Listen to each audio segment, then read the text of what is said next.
Hello, I'm Brian from BCTI, and for this video, we're going to see how to use Power Query to perform somewhat of an unconventional find-replace operation.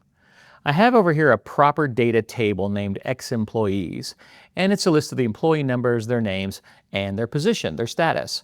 And in this case, there are a variety of different options for the status. We've got full-time, we've got intern, we've got part-time, we've got contractor.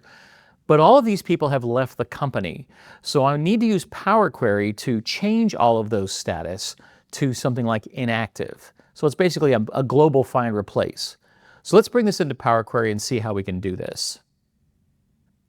So here we are in Power Query. So let's take the status column and run a find replace operation on it. And so I'll right click on the column heading, I'll go to replace values. Now here's where you think you could do something, but it's not going to work. You would think you could come in and do something like, hey, let's find everything, and I'll use asterisk as the wildcard for it doesn't matter what the data is, it's a hit, and we'll replace that with, say, the word inactive. When I hit OK, nothing changes. Now, if we look at the M code is treating the asterisk as an actual asterisk character, not a wildcard like we're used to seeing in other operations. So this isn't going to work. Power Query does not possess any native wildcard capabilities for performing find replace operations. But here's how we can get this to work. I'm going to delete that replace values step.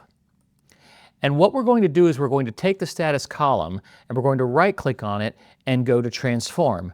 And we can run any of these operations. It doesn't matter which one. Now I'm going to pick capitalize each word because that essentially will change nothing about the data. But what we're trying to do is we're just trying to get this code created. Because if we go in here for the table.transform columns step, we can take this argument that is telling it what to do to that data, and it doesn't matter what that information is, depending on the prior step, we're just going to delete it. And we're going to replace it with the word each, and then follow it up with either some value or a set of text. So if you wanted to put like the number 10 in this column, you would just type in the number 10, and then it will replace everything in here with the number 10. But in our case, we want to replace it with the word inactive. Now since it's text, it has to go in double quotes, inactive, and now when I hit enter, everything in that status column now says inactive. So it's a very simple thing to do, it's just not an obvious thing to do.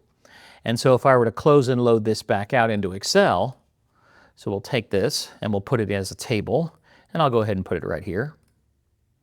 We've now processed all of those status into inactive. So that's how we can use a global find replace, or replace everything in Power Query without actually using a wildcard. So let me know what you think about this trick in the comments below. And don't forget to download this file along with the solution file so you can do this with me again, and also go into the M code and see the fully documented set of steps. Thank you for watching, and remember, at BCTI, the learning never stops.